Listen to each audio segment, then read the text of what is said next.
Welcome back to another episode of Know Your Legacy. I'm your host, V, and today's guest is Kenyatta Griggs. Kenyatta is a CEO of Hip Hop Motivation.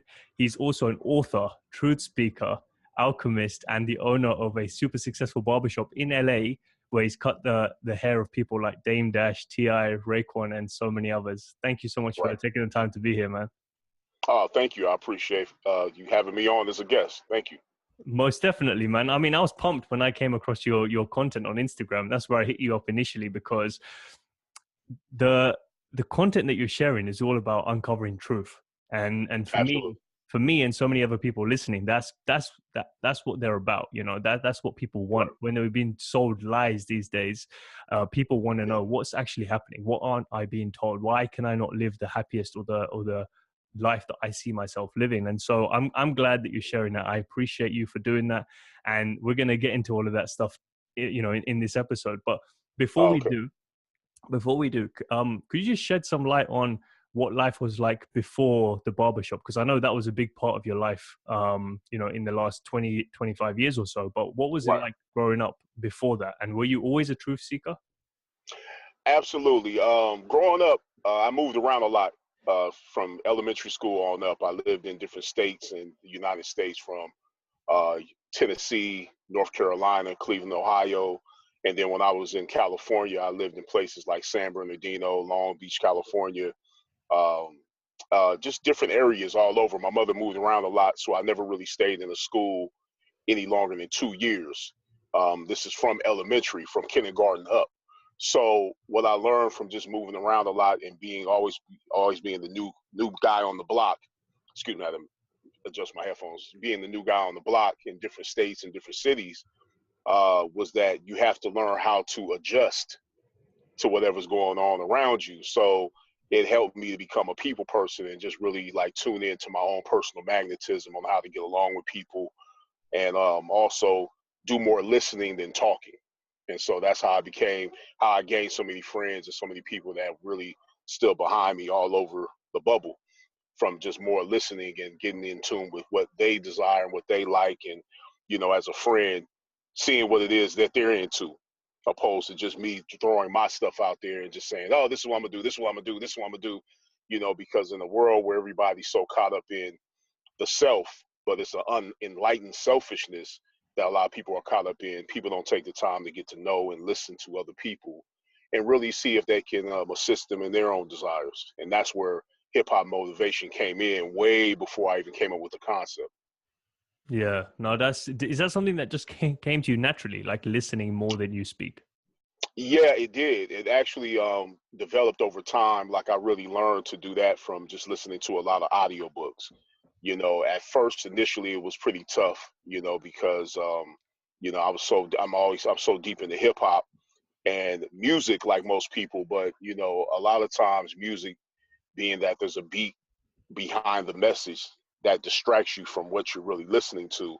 And when you get a chance to listen to audiobooks, it's a silence, it's communication going on, but you have to really tune in to learn when you listen to an audiobook. And that's what helped develop my ear faculties. That's what helped me, that was like my daily exercise that I use to train myself to become a listener instead of just a speaker. I love Definitely. that. I love that. And how old were you when you were listening to some of these audiobooks? It started off when I was about 18 years old. Actually, someone gave me a audio book. If I'm not mistaken, it was Stephen Covey. I think it was one of my clients gave me an audio book, and I just listened to the first disc. I think it was about like 7 discs in this packet that I think it's the highly effective people. I think that's what it was. And I listened to the first disc, but the first disc. Can you hear that text? No, no, Can no. you hear That's fine. that? Okay, okay, all right, cool.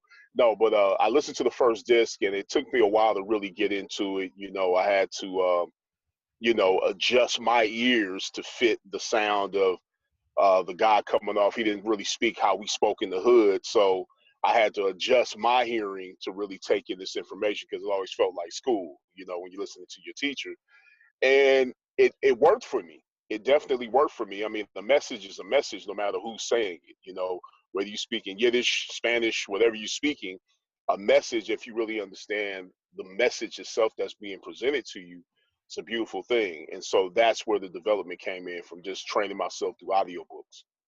I I resonate with you on that, because when you've got the music behind Yeah, the track or the communication, it definitely distracts you, because a lot yeah, of people growing up listen to the music for the music, and then absolutely, as you absolutely. get older, you start to appreciate the lyrics, and then you can, when you do that, you Yeah, can filter out the music you want to listen to, and you don't, yeah. even if the beat is good. I'd rather Hmm. listen to the instrumental and Oh not yeah, the words, because you're programming your mind by listening to that sort of exactly, stuff. So exactly. it's It's crazy a because frequency. It's a frequency. Not to cut you off, it's a frequency. So even if you are listening, because I have heard audiobooks with music, but usually it's something that's a little more meditative than the average, hip hop song. And so, like my audiobook, I did an audiobook called The Secret of Ball and Journey, which is the soundtrack to the movie that I created with Chris Brown, Snoop Dogg, Raekwon, RZA, and Redman, as well as Damon Dash. I put music under what I was reading. I record it to music, but I also sell it as an acapella project as well. And the funniest thing is that people love the acapella version. I like both versions because it's me, but people like the acapella because it seems, I guess, listening to the message, they can get more in tune with what I'm saying, opposed to being distracted by whatever beat that may not resonate with them. So yeah. yeah, definitely, yeah, it's definitely a jewel to like listening to information without music. Definitely. And were you always entrepreneurial as well, or was like, did you have like businesses before the barbershop, or what was it like leading up to that point? No, my first, intro into being an independent entrepreneur was in cutting my own hair first, and then, going to get a haircut from the shop sometimes and telling my friends that I cut it so they could sit in my chair. And then what I found out, I cut just as well as the barber that was cutting my hair.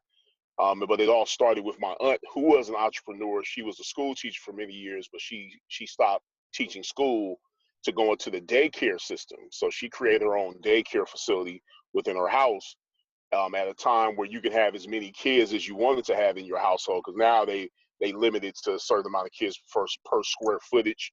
So she was the first person that I seen just taking upon herself and step out and go into something that, could bring in the type of money she really wanted to bring in. And she's also the person that bought me my first pair of clippers, because my mother couldn't give me money for a haircut. And she heard this conversation going on when I asked my mother for money for a haircut, which was at that time probably about like $10. But my mother, struggling and just trying to take care of her family the best she could, she didn't have the money.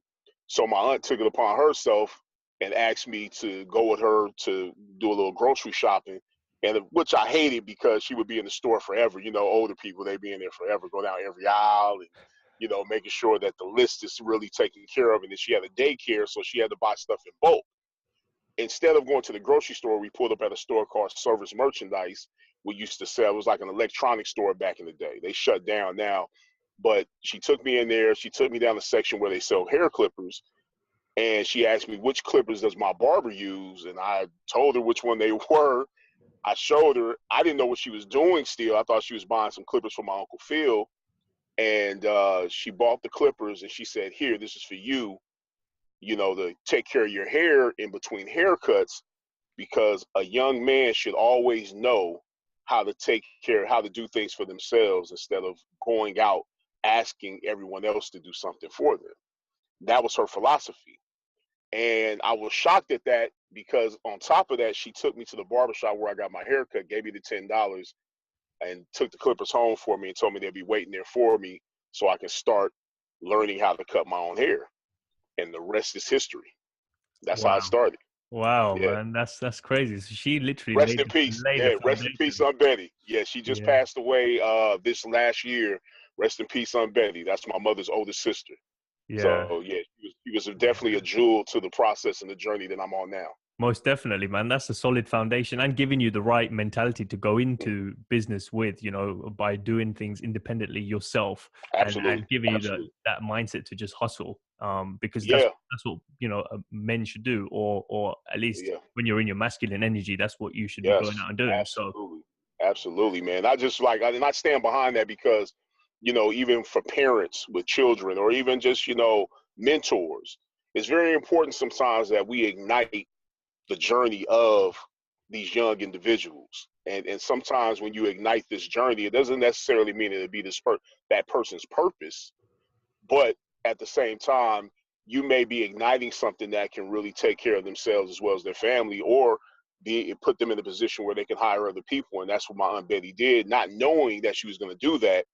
She brought forth the opportunity for me to open my own barbershop one day, and to hire over 20 people in my salon and meet all these wonderful people from all walks of life, including a Damon Dash or a Snoop Dogg or a Redman, and all these people that I've come across, and not knowing that one spark of doing something from the heart frequency would change my life, as well as introduce me to people that I might not have ever met if I was just a regular Kenyatta, regular Joe guy named Kenyatta in the streets who was working at FedEx or UPS or whatever.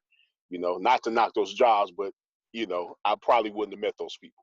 Definitely. Was there anyone in your family that was independent and doing their own thing already, or was it you were the first one to actually step out like that? Yeah, there was other people definitely that, I've come from a family. I have some hustlers in my family, but that's from a street level. And then also my grandfather, he played in the Negro League out here. So he was his best friend was Satchel Paige. He was the back catcher for the Baltimore Lee Giants, Kansas City Monarchs. His name was Frazier Slow Robinson. And so him being an independent athlete, because the Negro League was an independent movement.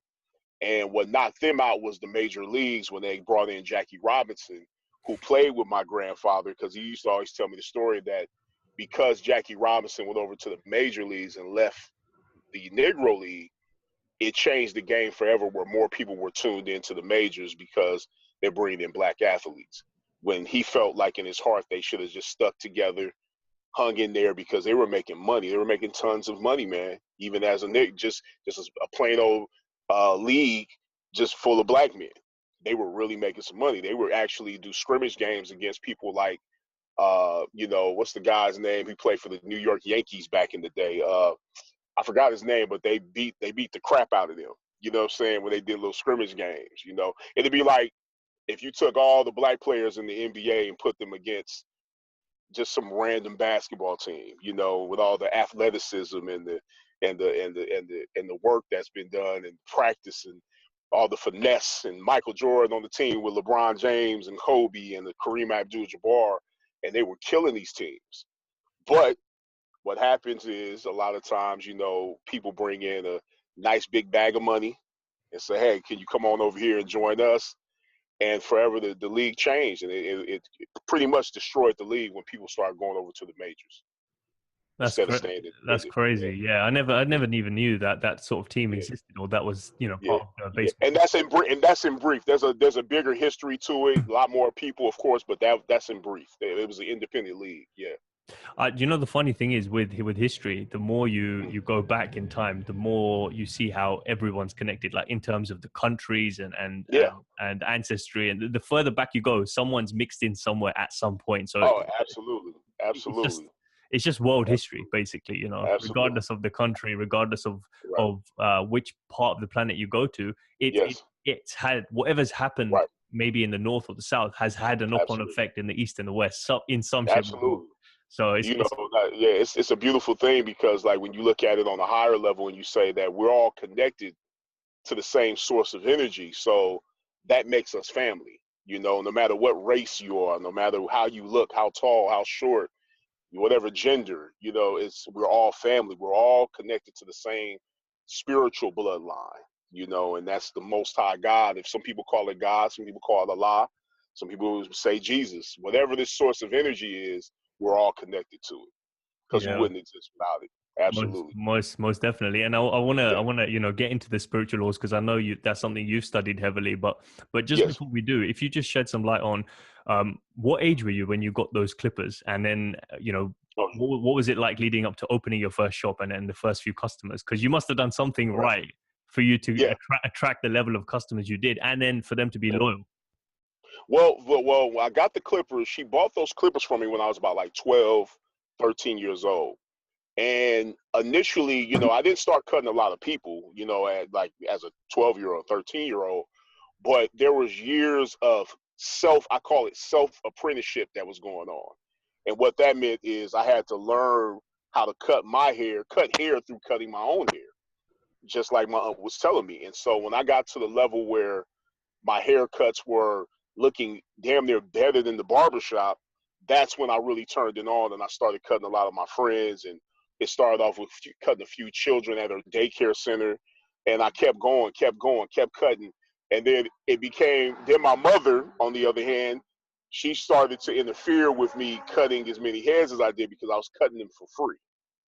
So being that she was like looking at me like, wait a minute, you're doing all these haircuts, but you're not getting paid for it. You got to get paid. So I started charging like $5, a few dollars here and there when I could.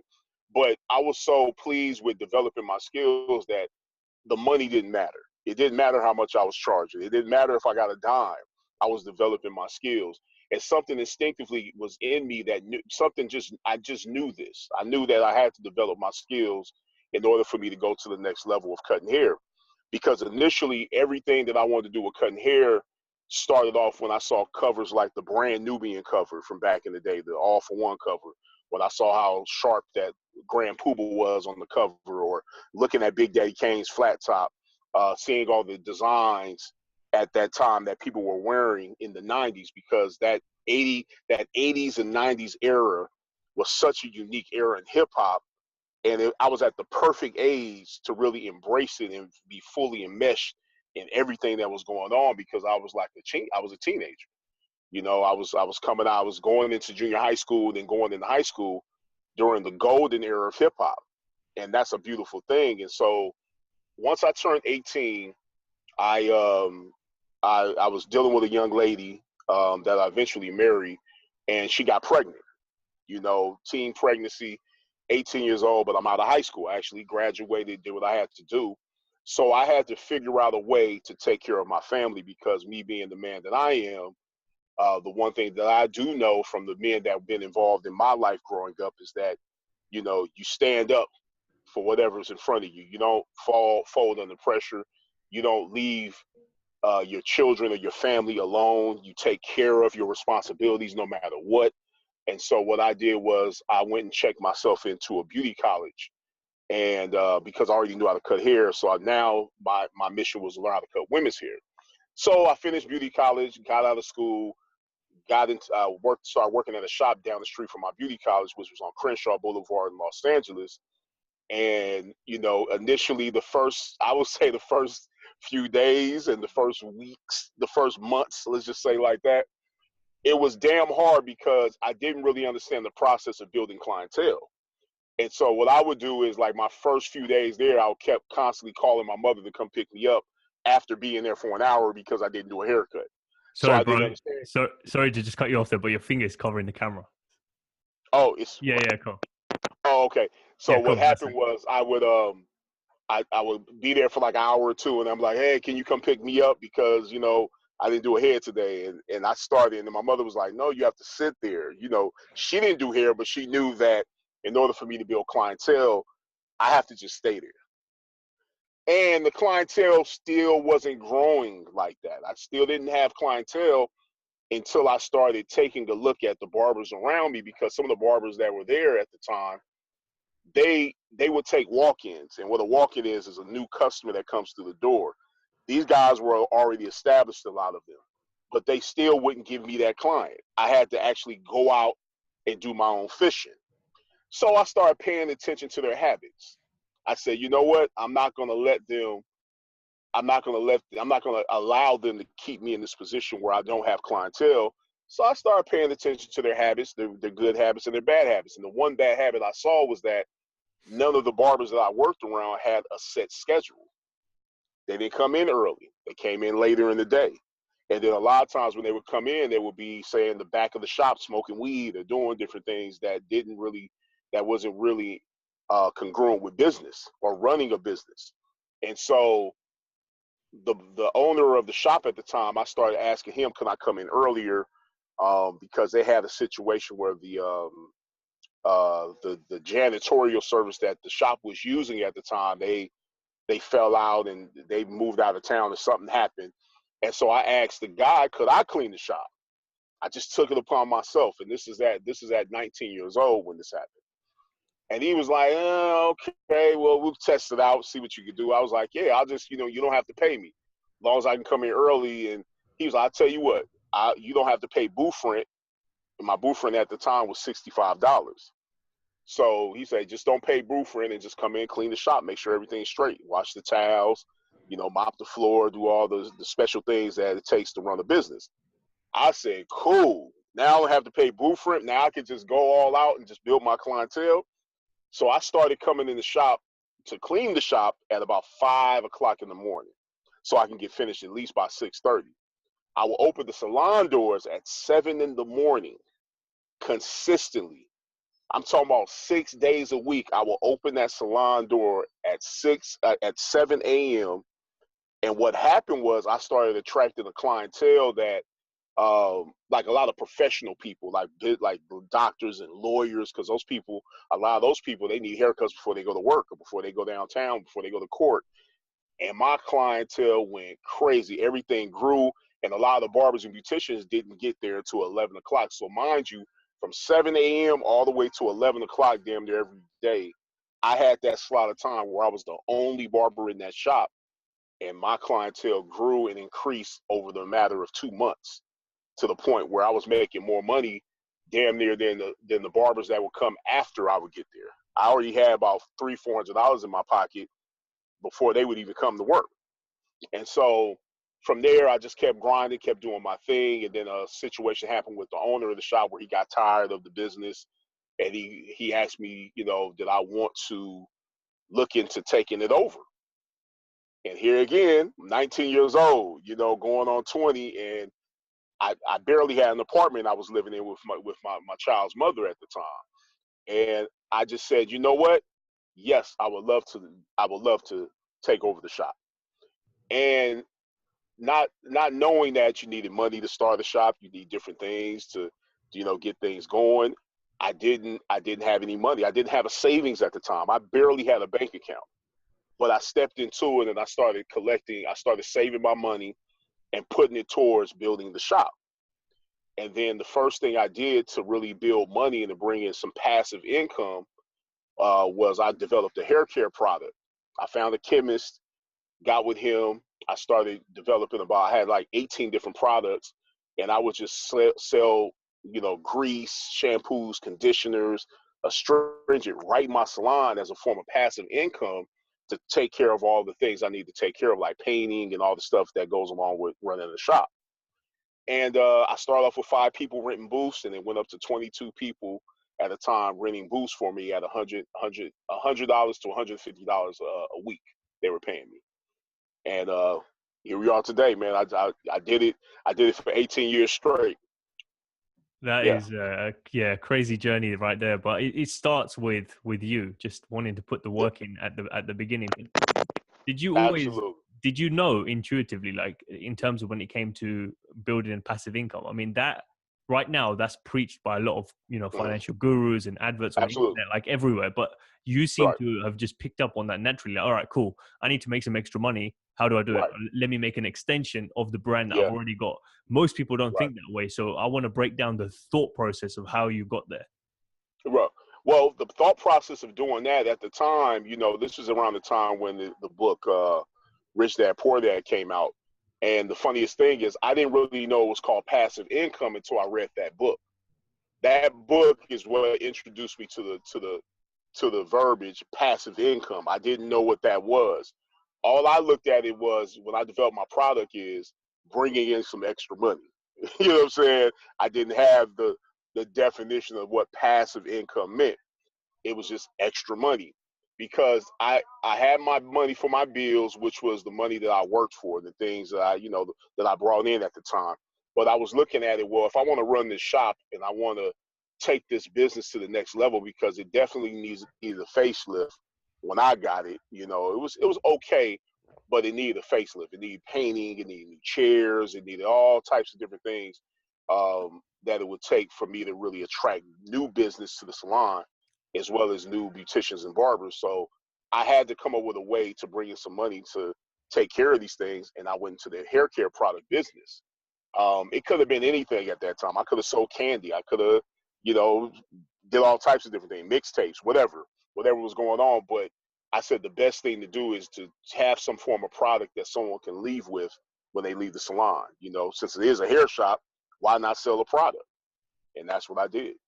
Yeah, that makes a lot of sense. So, and when was Yeah. the first time you came across your first big client or celebrity client, or however you want to class it, Yeah. when you knew, Well, okay, cool, now my clientele is going to the next level. yeah. Like there must have been a period of time where you thought, okay, I'm Oh yeah. taking this another level up. Yeah. Yeah, that's a great question. I was just talking to my lady about this. It was a guy. I was cutting a guy's hair named Walter Franks, and he just so happened to be. He had a reoccurring role on a show called with L. Cool J called In the House. I don't know if you remember that show. It was In the House. It had Rafonso Ribeiro on there and Kim Wayans, and he had this reoccurring role. And I was already cutting his hair, and I was cutting his hair well. So he had me actually physically come down to the set and cut his hair. It was such a big deal to me. It was like he turned into Denzel Washington in my mind instantly as soon as I went down there, because it was like, oh, it's such a big deal. Like, my guy got me on set. I'm here with my name badge, and I'm cutting his hair for this television show. And every barber and beautician's dream is to see their work on a platform, is to see their work on television, see their work in a photo shoot that goes major. That is every barber and beautician's dream. Who wouldn't want to see that? And so I was giving him the best. I did the best haircut I could ever did. I was doing them well in the shop, but I really put in the time on set. And so I met LL Cool J for the first time. At that time, I wasn't cutting his hair. I met him. He was real cool. He took me out to his car. He let me hear. This is when that song "Something Like a Phenomenon" came out. I remember sitting in his Benz, and he was letting me hear the album before it even came out. And I was like, "Damn, this is crazy!" Like, I'm on set listening to this album with L Cool J, and I didn't know him. That was my first time meeting him, but it felt like I belonged there. It felt like I belonged on set. But this is a mindset that I always had anyway, because even when I would talk to my family members, I would act as if I was already cutting these people. So even when my family asked me about going to the set and how it worked out, and I talked about it as if I even cut L Cool J. I acted as if it was something in me that knew I had to actually be it in order to have it. Because the distance between your dreams and your vision is the now. If you don't put it in the now and you put it somewhere far off, it continues to be far off until you bring it into the now. See, that's the time lag that goes on between you and your dreams. You have to become it. You have to be it. You have to have it right now. You can't say one of these days I will have money. Well, what day? What one of those days? It's many days that you may be faced with. No, you have to bring it into the now. You have to become it. And that's what I did to get on set. So after that, after I got the feeling of sitting there with L Cool J and being able to vibe with him in his Benz, and being on set, eating all the free food from craft service, it was like from that day on, oh, I was a set barber. You couldn't tell me anything. You couldn't tell me any different. You know what I'm saying? I bragged about it. I talked about it. I lived it. I became a set barber within the barbershop. I put out set work, set quality, movie quality work within my barbershop before I was even on a set. And that's what it's all about. You have to become it to have it. Yeah, And I that's love what that. I'm glad you touched on that, because I was going to ask you, before the situation where you're sitting in the car with LL, were you already visualizing it? And were you already feeling like that through the personal development stuff you were listening to? Because there's a lot of people out there who are cutting hair or who have their own business. They want to take it to the next level, but it's not happening. It's like, all right, Think and Grow Rich, The Secret, all of this stuff's out there, but people are not maybe studying it enough, or they're not understanding it in the right way. What was different for you? Why does it work for you and not for everyone else? Just to break it down so they can see the flaw in what they're doing. I can't hear you, by the way. The volume. No, the volume's gone. Let's see. Can you hear me now? Yeah, cool. Got you back. Okay. Yeah, that's a great question, man. And I would have to say it started with my formative years. You know, like all of us, the formative years are the most important times of our lives. And so growing up, I never was chastised and beat up or yelled at. I'm not a product of abuse, thank God.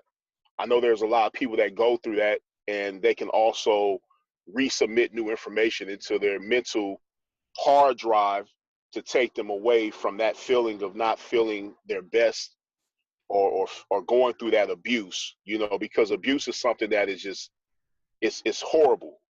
Children that go through abuse and go through getting beat up and yelled at by their parents, but you can resubmit new information to yourself to bring your confidence up.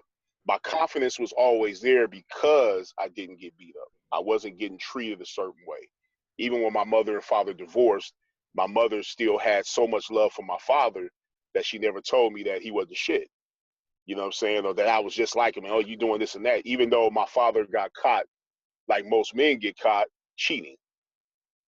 So I would have to give credit all day long to my mother about that, having the confidence to believe in myself enough to hold on to my belief and have faith in myself. And then after that, it was first from reading a book called Think and Grow Rich by Napoleon Hill. Now, a lot of times when people read, they read the words without really fully understanding what they're reading. But I was taught a long time ago, and then I was actually reintroduced to this same principle when I did start cutting LL Cool J on the set of NCIS many years later. And LL Cool J gave me a jewel, which was a jewel I already knew, and I got that from my grandmother, was that you don't move away from a chapter until you fully understand it. You don't move away from a paragraph or a sentence until you truly understand what that paragraph is saying and begin to question everything you read. And then I got that information again when I was reading a book that was introduced to me by L. Cool J on set, called The Game of Life and How to Play It by Florence Scovel Shinn. Great book. Anybody out there listening, get that book. LL gave me that book. And the funny thing is, it's a small book. The book may be about 80, let's say not even 80 pages, maybe 50 pages, right? I read the book in one night, one sitting. And he started asking me questions about certain things within the book. And I didn't fully give the answers that fit the book. And he was like, man, don't run away from the book. Stick with the book. Read it again. Read until you really, really, truly understand what you're reading and what she's saying. And that was something I already knew. So it just resubmitted some information back to me that I already knew in the first place. Like most of this information, everything that I'm talking about, you already know. And the way it works is with information is it's just like anything else. You could be in the darkness, but as you slowly turn the light up, those little tracking lights, it begins to illuminate what you already know anyway, because in order for you to understand, it was already within you in the first place. That's the way information works. That's the way knowledge works. It's not new. It was already there. You just need to resubmit the information back into yourself to really bring it forth. And that's what happened. I just learned to stick with a chapter, stick with a sentence. If I didn't understand a word, I'm one of those people. I had one of those little pocket dictionaries with me, the digital ones. When they went digital, I was in love with my digital dictionary. At first it was a little book. I'm looking up the words and all that, but I wouldn't leave a word until I understood it. I wouldn't leave a sentence until I understood it. I wouldn't leave a paragraph. I wouldn't leave a chapter. I wouldn't leave a book until I fully understood what that book really was saying to me. And everybody gets a different depiction, a different meaning from different things. But I had to stick with it until I really truly understood it. And that's really the key for a lot of people. That a lot of people should look into, is like fully understand what you're reading and what you're getting into. And that also adds to your confidence. That boosts confidence. within yourself, because that information, as I said before, it begins to illuminate within your heart, within your mind. And that's the key. Yeah. That's, as you were speaking, I was just remembering one of the other guests that I had on, a guy called Garen Jones, and he made a massive transformation in his life from being Mm-hmm. homeless and broke and whatever to being Mm-hmm. a model and a business owner and successful within the health and fitness space. And he was saying, someone asked him, "I've read 300 books. Why is my life not changed?" And he said, Mm-hmm.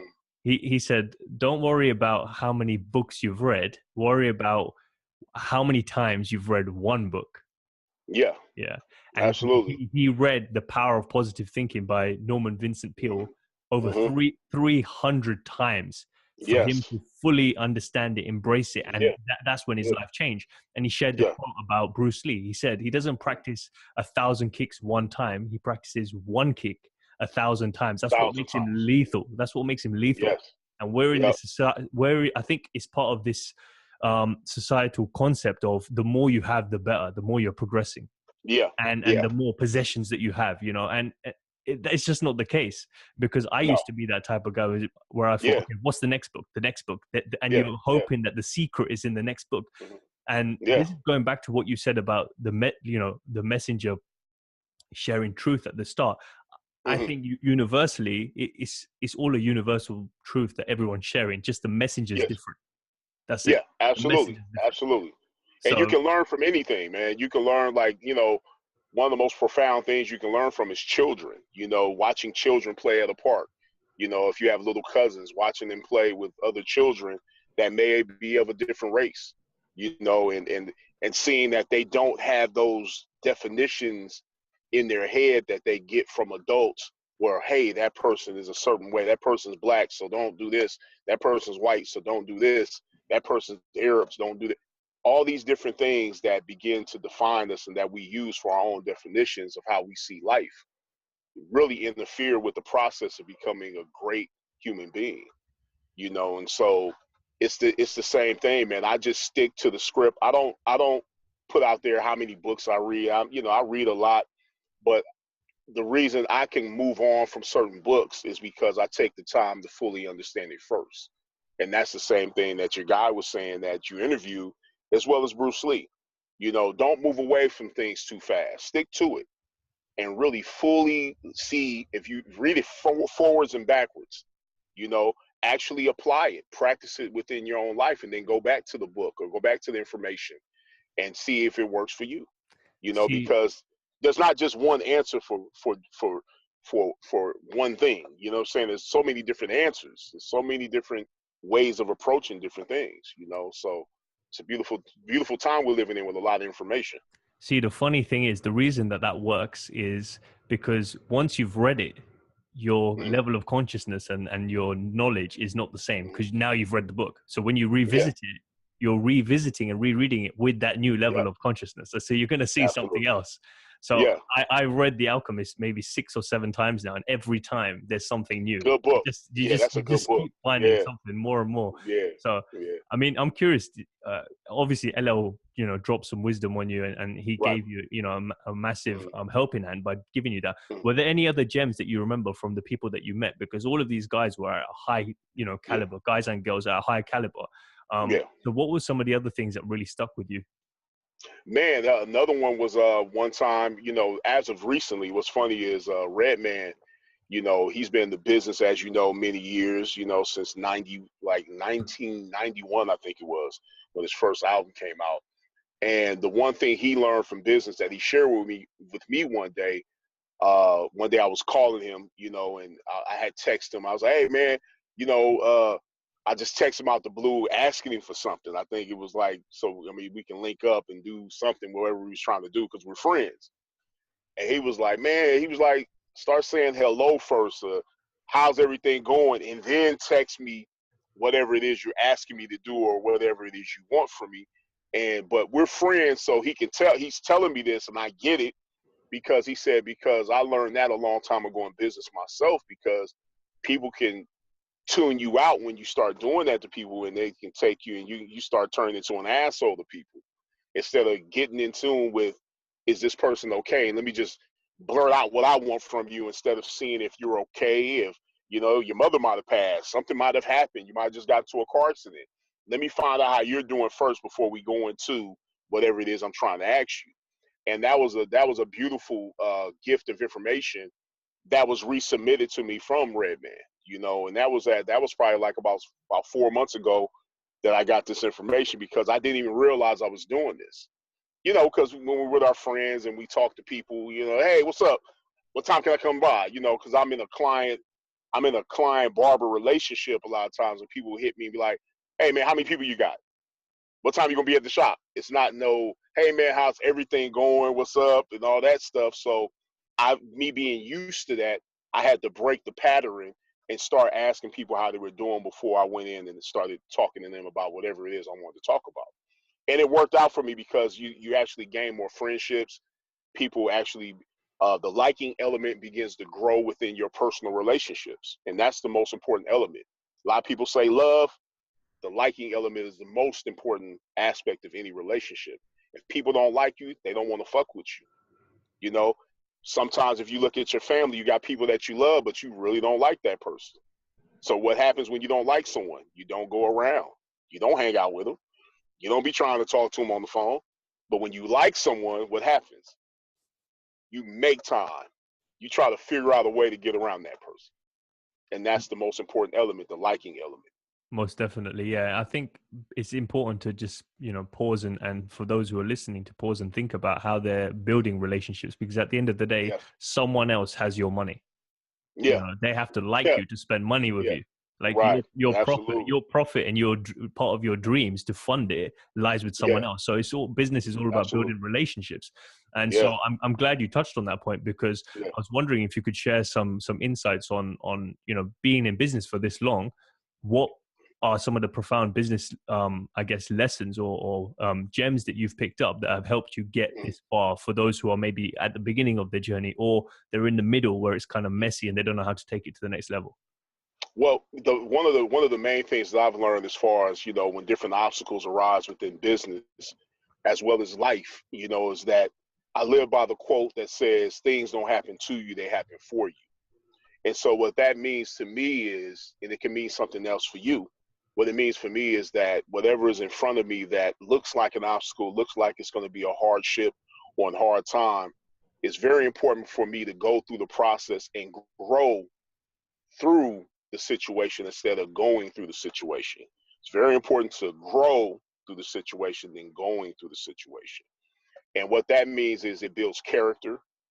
It builds your steadfast. You become steadfast, and you begin to understand that things begin to move out of your way when you get in tune with the emotions connected to your thoughts, because the heart frequency is the strongest frequency. And they tell you in scripture, in the Bible, and I'm sure they say it in other scriptures, is that things are moved through the process of your emotions, through your mind, through the mind connecting with the emotions. You can move mountains. When you begin to get emotional about whatever it is you're doing, you'll get emotional about becoming a better person. That's when things start taking shape. It's like a person that looks to lose weight, and they talk all the time for many years about losing weight. Oh, I need to get in shape. I need to do this. I need to do that. And if you ever pay attention to it, it's not until that person gets emotional about becoming better, emotional about themselves and how they look, that they really won't even take the walk. They won't even go to the gym. They won't get a trainer. They won't start eating different. They won't do anything until they get emotional about it. And that's how everything grows, and that's how we achieve anything in life, is that we have to become emotional about whatever it is we're doing, and connecting those emotions with the right thoughts, the right thinking process. And then what happens is the way you feel always gets the blessing, because the feeling is the blessing. That's the true prayer. Prayer is feeling. If you feel it, you can have it. As they say, if you believe it, you can achieve it. The feeling always gets the blessing. It's how you feel. Do you feel you deserve whatever it is you're looking to do? And that's very important. And that's what I learned in business, is that no matter what came in front of me, I got through it. Here I am today. Here I am today. But one of the most profound things that I went through was when I was shot 6 times. I got shot 6 times. Actually, the very first day that I created the company Hip Hop Motivation, and I came up with the concept for a book called Think and Ball Out, which is paying homage to Think and Grow Rich by Napoleon Hill. And about 2 hours later, I was on my way to cut Method Man from Wu-Tang Clan. I was shot. And laying there on the concrete, getting harassed by the police that came up and harassed me as if I shot myself. You know, a big black man laying on the ground, they looking at it like, hey, whatever, so what? This is commonplace. This is typical. What did you do to deserve this? That's what I was asked. Instead of getting emotional about it being that I was shot in my lung, I paid so much close attention to my breathing, the air that I could breathe in, that there was nothing he could say that would have got me emotional to where it could have pushed me away from even breathing anymore, which would have made me die at the scene. And so I stayed focused on the breathing. And that's when I learned that the breathing aspect is the most important aspect that we all hold, but we overlook. We don't show enough gratitude for being able to go as deep as you breathe in is as deep as you breathe out. Everything circulates.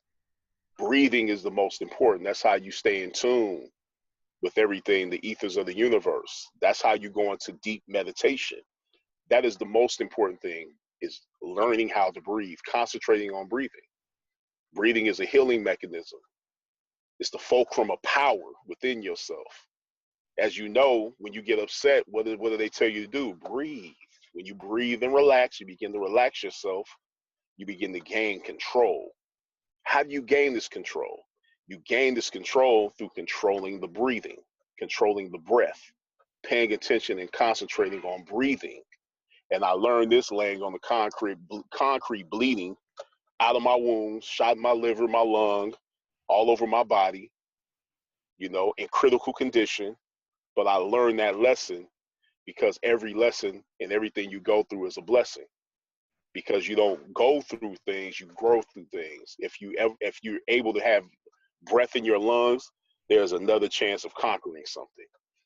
And at that moment, I had very limited breath that I could breathe in, but it was a beautiful thing to even go through that situation, you know, because I brought a lot of that on myself as well. What happened to your level of gratitude after that day? Oh man, the gratitude at that moment changed. You know, being able at first, um, fighting what was going on at the time while I was laying there. I found myself slowly dying when I was fighting it.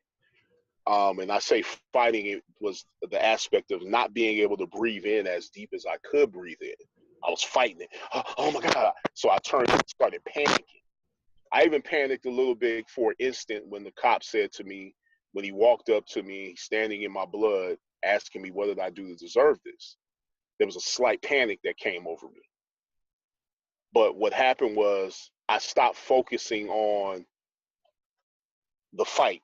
I released the fight and I began to take in the breath that I could take in, opposed to not being thankful, opposed to fighting the situation that was going on. I began to be thankful for the little bit of breath that I could breathe. And that's when I knew that this thing that we call life is a lot deeper and it's bigger than we really look at it, you know, because it's like I could breathe a little bit, but I wanted more. And I was fighting it to get more. And the more I fought it, the more I began to leave. The more I was dying, I was slowly dying because I was fighting it. I was angry. I was, I'm, until I calmed down and paid attention to my breath and my breathing. That's when I came back to life. Even in the hospital, my breathing was erratic, but I still, paying attention to the breathing is what brought me back to life. Paying attention to deep breathing as much as I could breathe. You know, not tripping off of what I couldn't do, how much I couldn't breathe in. I was thankful for the breath that I did have. And that's why I'm here today. A big reason. That's deep. Yeah, that is deep. I hope people think about that, because for them, it's so easy. It's so easy for all of us, just Yeah, to complain about the things that we don't have or the things that went wrong. absolutely, It's much more difficult to absolutely. focus on the things that we do want to happen, Mhm. and putting all Yeah. our power behind that. But I mean, Mhm. in terms of hip hop motivation, then you said that that was a concept that was brewing in your mind for a very, very long time, way before all Yes. of this happened. Mhm. But then, when did the company actually form, and when did you start putting out the content and saying, "All right, we're going to get serious about this. I want to Well, package this up and share it with the world"? well, the name, like, motivation came today an hour before I got Sorry, shot. the mic. I think the mic's Oh, blocked. I can't hear you. can you hear me now? You can hear me now? Yeah, cool. I got Hello? you. Yeah. Okay, you got me. Yep. So the actual name hip hop motivation was a concept that I came up with an hour before I got shot. In my mind, I always felt like mixing hip hop with the whole self help movement. I always wanted to move. I always wanted that connection to be there because for me, a lot of times when my friends would get in the car with me, I would have an audio book in the deck, and there's some old white guy talking, and my boys, saying being from the hood, they're like, "Man, what the hell are you listening to?" And so I would pop it out or put on the radio real fast, and then I kept it. It was something I played with in my mind for many years before I even came up with Thinking Ball Out, which was my first project. I didn't know how to write a book. I didn't know what to do. I didn't. So at the time, I was managing a songwriter producer named Henny the Business, Jay Hen. He did All the Girls Around the World for Young Money. He did Follow My Lead. You hear me? You I hear can me? hear you. I can hear you. Yeah. Yeah. Yeah, he did Follow My Lead for 50 Cents. He did Piano Man for G Unit. He was a guy that did Strip for Chris Brown. He did all these different hits. And I got with him and I recorded the audio book. Didn't know how to write, but I said, hey, you know what I can do? I can actually write this like an audio play and put it over some music and talk how we talk from the hip hop culture. And it worked out and it was a success. Not a lot of people know about that project. I'm actually re-releasing that project and filming it as well. Redman is connected to that, but I just kept moving. I kept doing it. I kept going. I didn't know how to run a self-help company, but I just kept going. And so many years down the line, as you saw, I started putting up videos with Damon Dash. Those videos with Damon Dash, I was only filming those videos to work on a book called Reasonable Clout that we were initially going to do, but throughout the interviews he kept saying culture vulture, culture vulture, culture vulture. And I said, you know what, we should name this book Culture Vulture because that's something that you always said, besides talking about testicles and nuts and stuff like that. You know how the name is. So I called it Culture Vultures because I couldn't call it testicles. You know what I'm saying? So I went with Culture Vultures. I wrote the book. While I was writing the book, we kept putting up the footage, and my team, who is up under the Hip Hop Motivation label, they would tell me I was crazy for putting up this footage. They're like, "Why you keep putting it up?" And I'm throwing up footage all the time, constantly. And the next thing we knew, it went viral. Things we were doing, people were paying attention to it.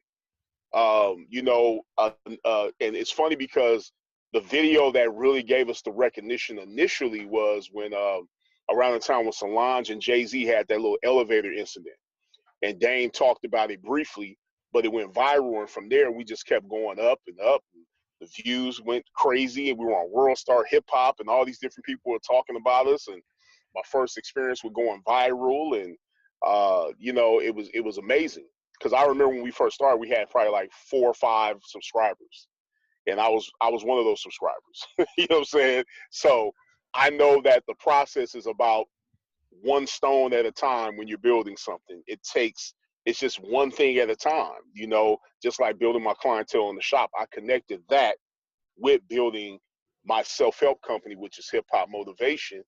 And the concept works in all forms of business. You have to initially let people know that you exist. You have to do the work. You got to put in the time. You got to sit there when it's slow. You got to figure it out when someone says they can't do an interview with you. You got to keep moving. And that's the same way I filmed the movie The Secret to Ballin', where I had all these different entertainers in the movie. I just asked would they do it. Some people said yeah. Some people said no. Some people said they would get back.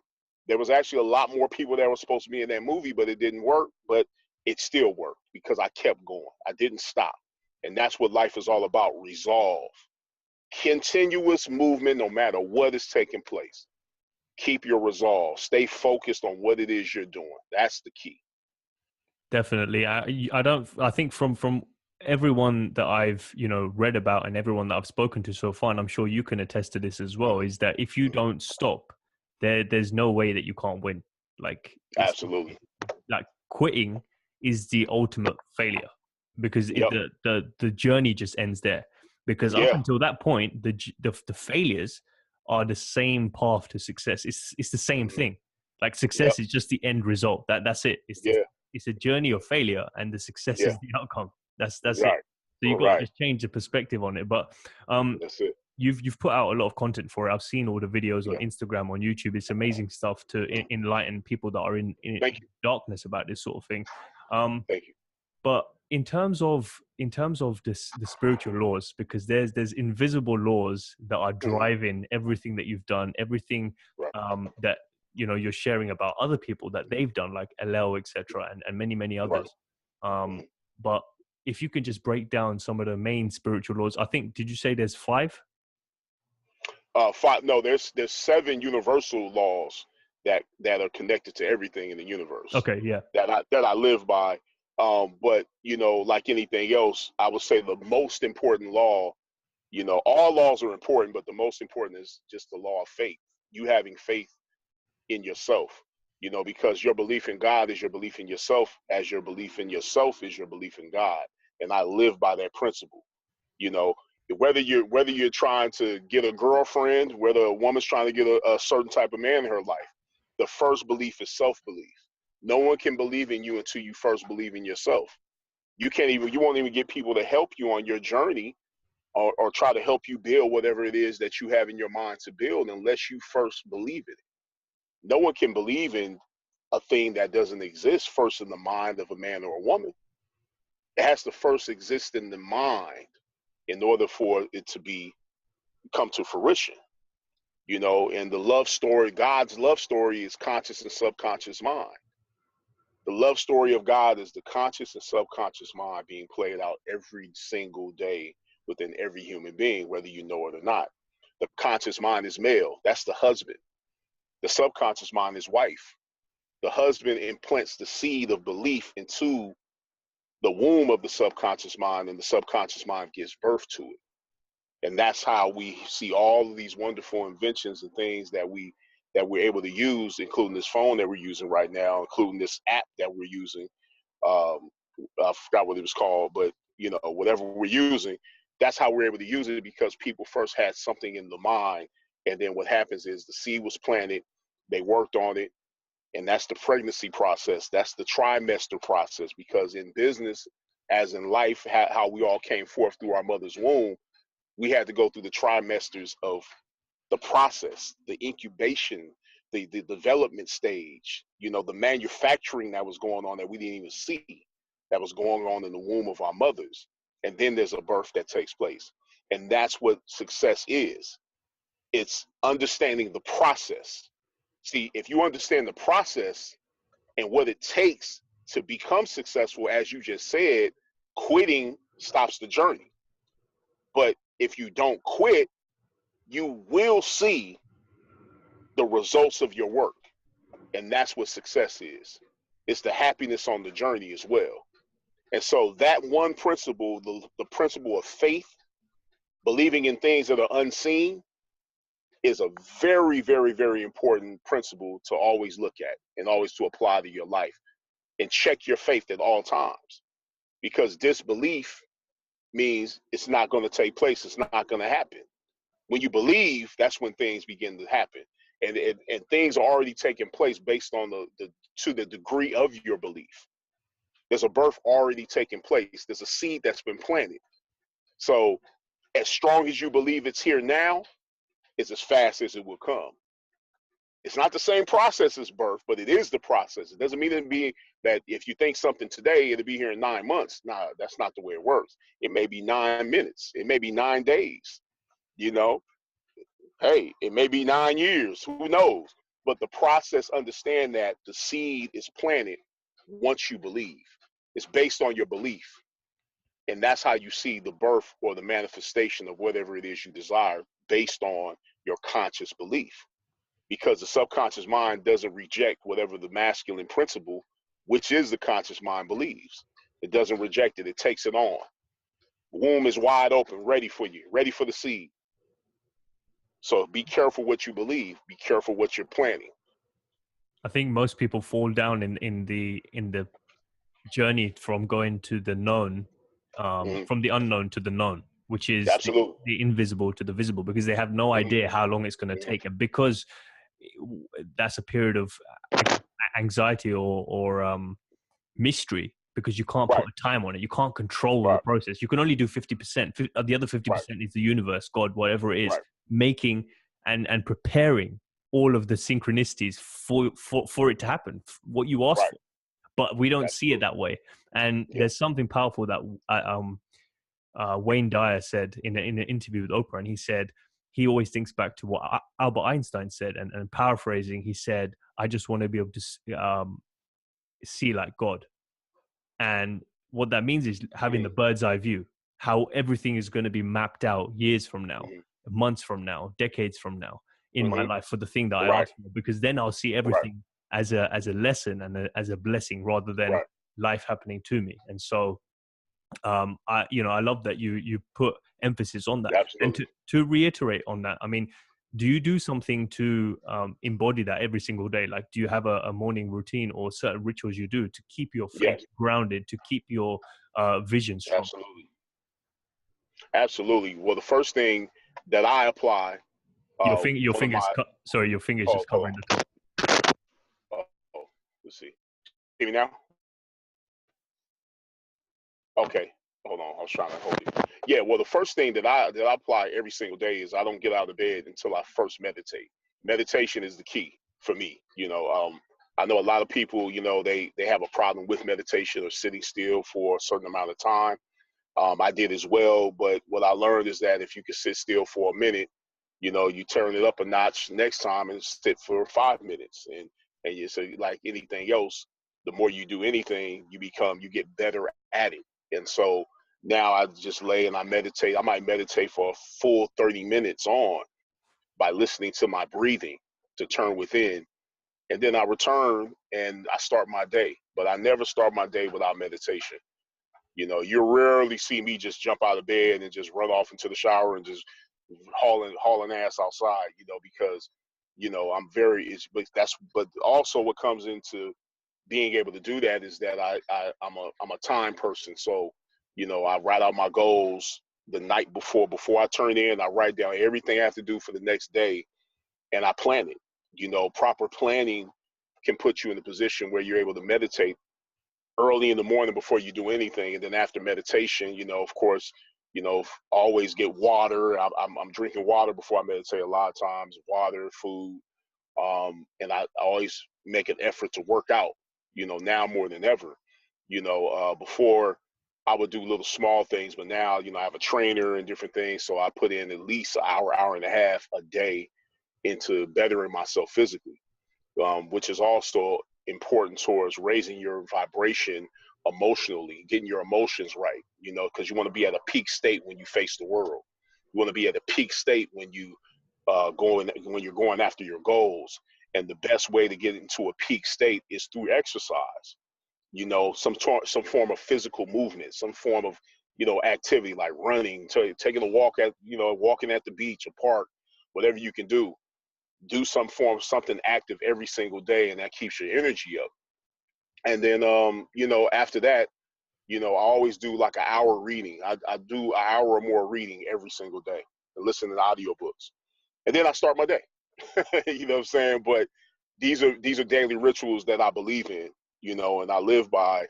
And daily rituals are important because, if you really want to see progress within your life, and there's some things that you want to accomplish, turn into a ritual. And then what you will see is once you turn into a ritual, it becomes a normal everyday thing that you just do just because it's a part of your life, but first make it a ritual. Daily rituals are very important to develop. Yeah, I heard Warren Buffett once say in a conversation that the habits make up your life, your day, Yeah. and Yeah. then doing that multiple times creates a a week, a month, a year, and then the yeah, rest of your life. That your life yeah. is basically a collection of habits. So Habits. I'm glad that you do that every single day, because it's one of the Yeah, things that many people don't have the time to fit in. They feel like, oh, if I've got time, I'll do it. If not, then yeah, yeah, I'll miss it and do it tomorrow. But the thing is, yeah, that grounds you and hmm, puts you in a state of mind of winning.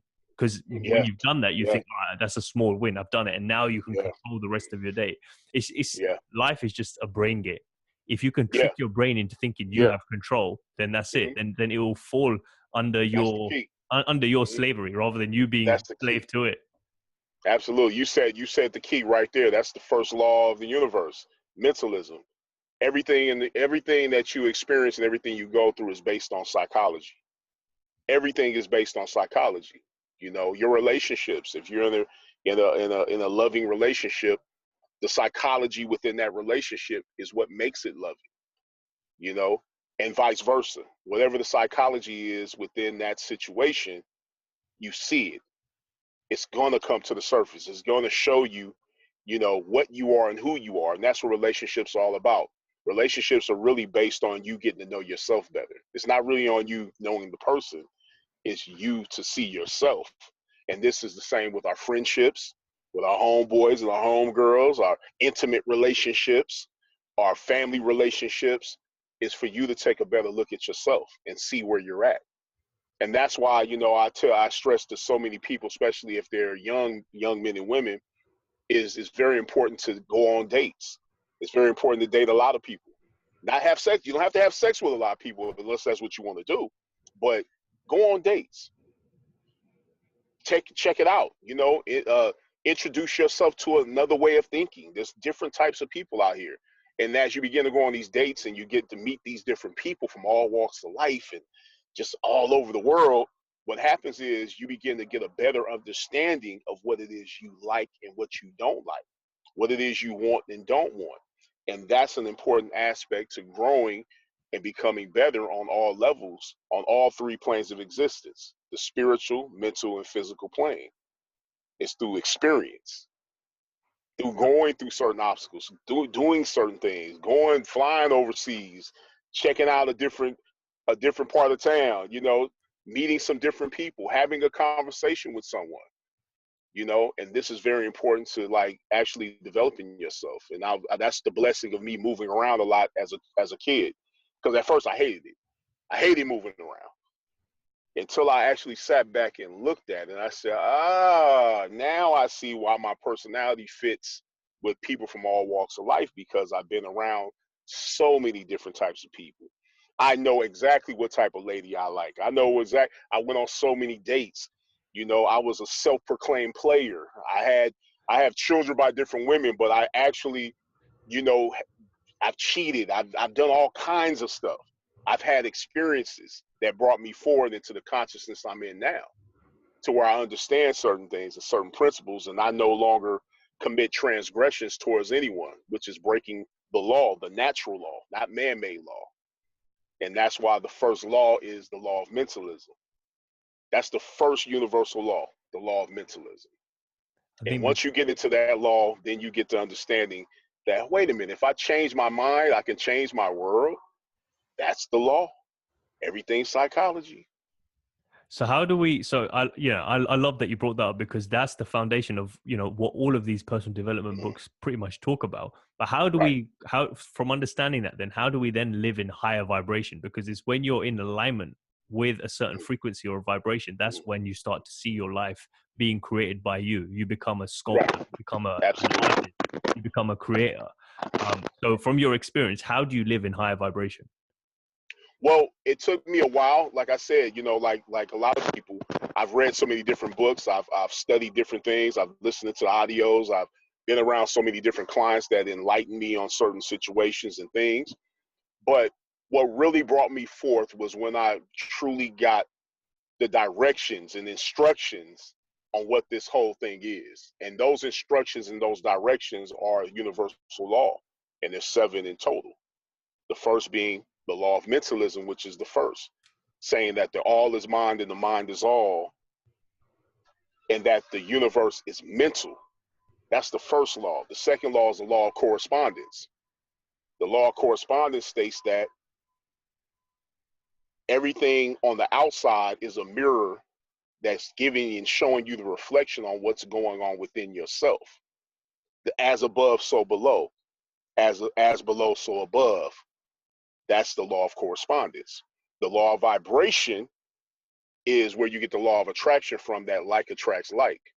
And the law of vibration deals with your emotions. It deals with that peak state you're talking about. The first three laws of the universal principles are immutable, which means they can't be broke. You can manipulate laws, but there's consequences for it. Those three laws are the main laws. Then you have the law of polarity. Then you have the law of rhythm. Then you have the law of cause and effect. And then you have the last law, which is called the law of mental gender, meaning that the masculine and feminine principle is within everything in existence. Nothing can exist without the masculine and feminine principle, even a tree, ourselves, our mothers and fathers coming together, created us. Everything in existence has masculine and feminine principle, even inanimate objects. You know, this phone we're using, there's a feminine wire within this phone. There's a masculine wire. There's something that came together, masculine and feminine, to bring forth what we're using right now. And so these laws and these principles are the instructions and the directions on what you are and what this thing is all about. And once you get the directions and instructions on how to use something, it opens your eyes and gives you the clairvoyance you need to take things to the next level. See, because that clairvoyance is very important. See, the more you learn and the more you get a better understanding of what and who you are, that self-knowledge and that knowledge of self, your eyes begin to open up. That tracking light begins to turn up in those dark areas within yourself, which is ignorance. The darkness of yourself is your ignorance, your lack of knowledge in a certain thing, what you don't know. But as you begin to gain knowledge, the light within yourself begins to grow. And that's what it's all about. And that's why the darkness is also a beautiful thing, because darkness holds the potential for light. Light is already light. But when you're in the dark and you don't know a certain thing, your desire and your willpower will bring it forth and to pull you into the light from your studies and from your learning and from your experience. So embrace the darkness and come forth into the light of understanding. That's very important, because input leads to output all day long. I remember you saying one of the laws in a different conversation. You were saying about, I think it's the law of polarity, or maybe it's a different one. You can correct me if I'm wrong. Yeah. But in that, there is no absolutes, in the sense that cold and heat, it's just the absence of one another. Is that the same with light and dark as well? Yeah, that's polarity. That's polarity. Yeah, well, it's the same thing. Polarity says the law of polarity states that all truths are but half truths. What does that mean? All truths being half truths is that interpretations are different amongst the observer. You observe a thing, you may hear a thing, and it'll be different for you reading a certain book than me reading that certain book. Or we may be similar in our agreement towards the message that's being provided, that's being given to us. But everything matters and varies in a matter of degrees. The law of polarity holds the matter of degrees, like hot and cold are different degrees of the same thing. Can you tell me where hot ends and where cold begins? You can't. There's no absolute heat, there's no absolute cold. Hot and cold are different degrees of the same thing. You see what I'm saying? As darkness and light are different degrees of the same thing. To the degree of your ignorance is the degree of your light. Everything holds polarity. There's no absolute ignorance and there's no absolute knowing. The more you know is the more you don't know. That's what you begin to realize as you begin to go into consciousness. That makes That makes perfect sense when you look at the law of polarity and you apply this to yourself, where you don't jump all over yourself for what you don't know. You begin the process of starting the journey of knowing. And it's a journey. Everything is a journey. The process is a journey. You want to become better, you want to become greater. You don't lose weight the first day you work out. It's the same principle. It's a simple principle. It sounds cliche, but if you apply the same workout principle to life and business and everything you're doing, there's a building process. There's stages to everything. Our mothers didn't get pregnant the same night our mothers and fathers had sex. I mean, it may sound heinous, but it's the truth. We had to go through the incubation process, you know? And there's something called the law of gestation. That's another law. That's not a universal law, but it's a law that gestation means that there's something taking place and going on that you don't even see. You don't even know what exists.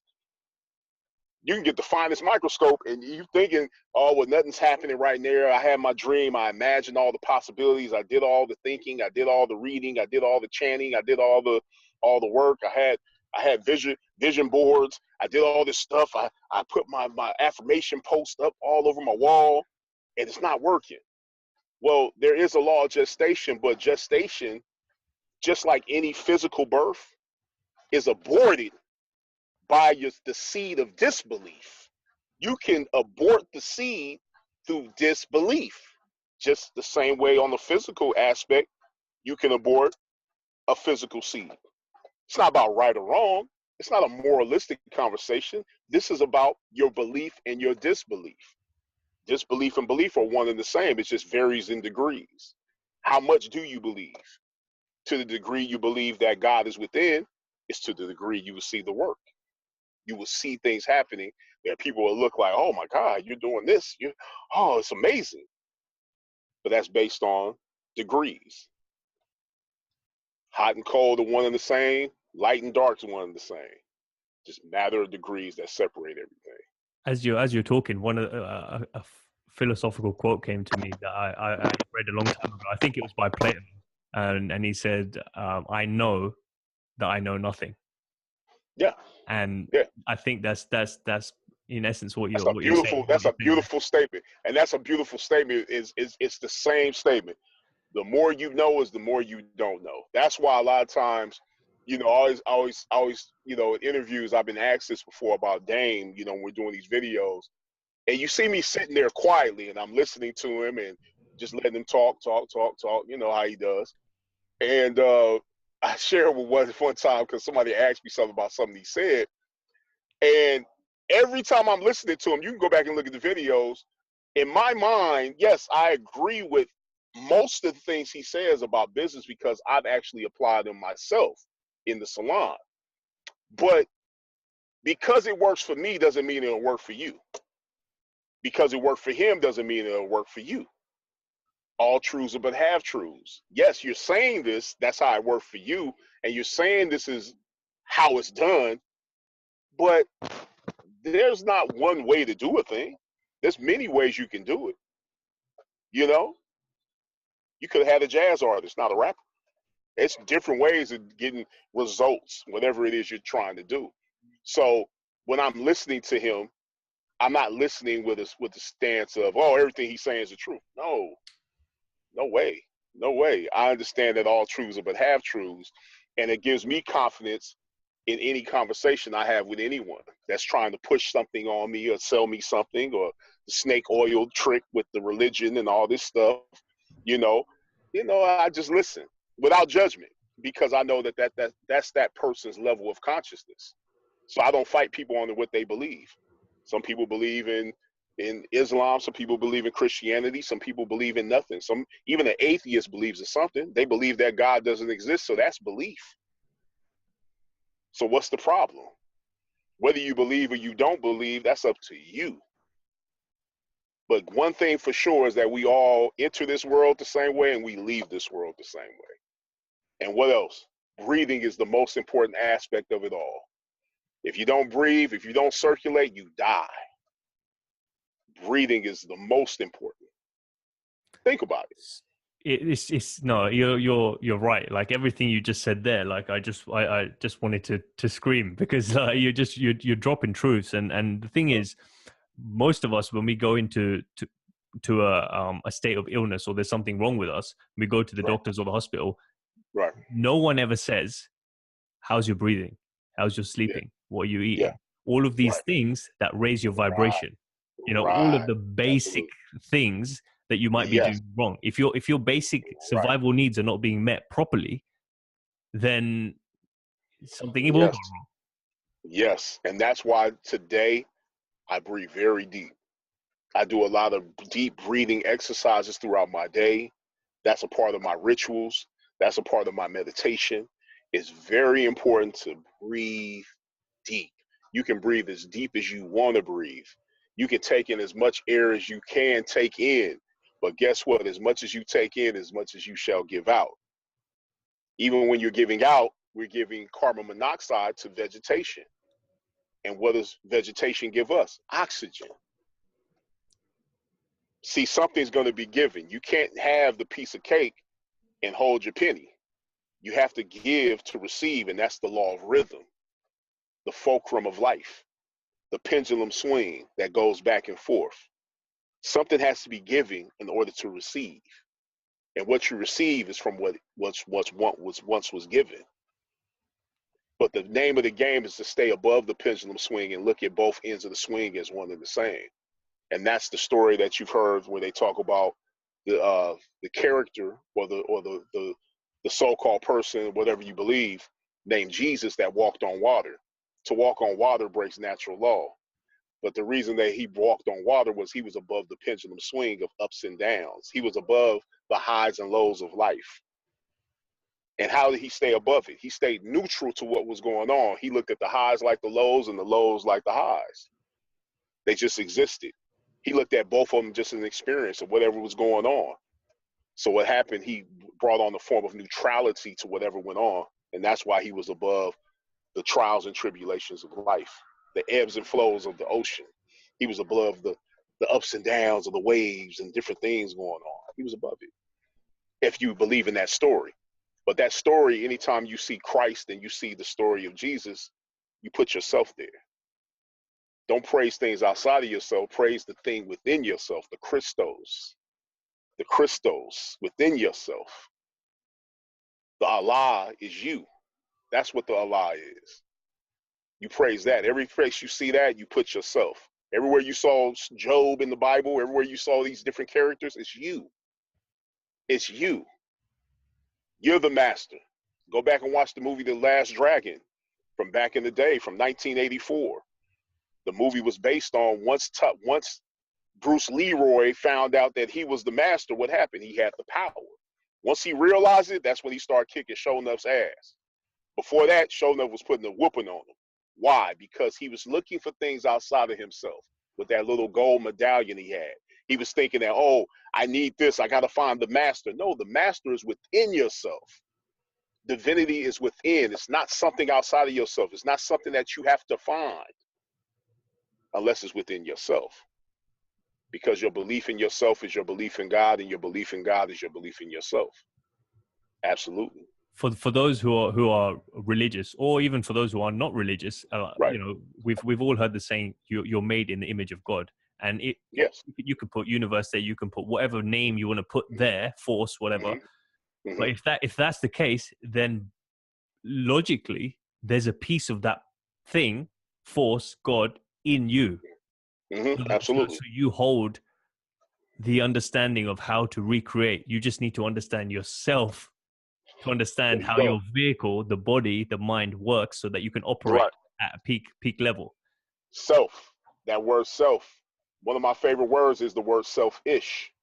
People hate that word selfish, but selfish word is the most important word. See, there's an unenlightened selfishness and there's an enlightened selfishness. You want to go into the enlightened selfishness. Enlightened selfishness is when you get to a level where you begin to apply things to yourself. You begin to fill yourself up so you can become selfless. I can't give you something I'm not giving myself. If I don't give myself enough love, I can't give it to you. I have to be in a position where I fill my own account up in order to loan you some money. I can't loan you anything. I can't loan you anything unless I have it to loan, unless I have it to give. That's the way it works. That's the principle. That's how everything in existence works. There's an art to being selfish. And this art to being selfish should be applied every single day through creating daily rituals that you stick to and you don't break no matter who or what comes down your path. Your girlfriend, your boyfriend. My girl tell you, sometimes I tell her, hey, baby, you're pulling me away from my purpose right now. Let's hurry up and do this so I can get back. And she's like, wow, well, hey, baby, I got to go work out today. I can't get with you today. I got to go do this. No, put yourself first so you can put other people first as well. because you can't give someone something you're not giving yourself. Don't even try it. Even Mother Teresa said at the end of her life, she said the one thing she wished she would have done was put more time into herself. She did so much giving, she didn't give enough to herself. In actuality, she did give to herself, because the most selfish thing that we all do without even paying attention is what? Breathing, defecation, urination, sleep, eating, drinking water. You have to do those things or you're going to die anyway. So those are selfish acts alone. I can't drink for you and I can't eat for you. Your mother couldn't do this. She couldn't do that for you. No matter how much she wanted to when you were a little kid and you might have been sick. That's the most selfish thing that we all do on a consistent basis, but we want to take it a step further and begin to apply more to ourselves so that way we can grow and become better individuals of giving. And that's enlightened selfishness. This has been like a PhD in philosophy and universal law in life. So no, thank you so much for sharing all of that. There's so many more things we want to dive into, but I know I'm conscious of the time as well. So just to get into the last few questions then, the first of which is, if you had a microphone and the whole world could hear you, what message would you want them to hear? God, if I had a microphone and I could just blurt out one thing, your belief in God is your belief in yourself, and your belief in yourself is your belief in God. Have faith in yourself, love yourself, treat yourself, don't cheat yourself. Oh, I love that. Enlightened, become selfish. Get enlightened selfishness going on. You can't be selfless until you first are self-full. You have to add enough to yourself to be able to give to others. I can't loan you something I don't have first myself. That's the message. I love that. I love that. So the second thing is, what was the second thing now? I had it in my mind. Oh yeah. Okay. What is the biggest lie that we're being told right now? The biggest lie? There's so many different lies, but I would say the biggest lie that we've been told is that, that the power that you look for and the things that you go into are outside of yourself, that divinity is outside of yourself. I would say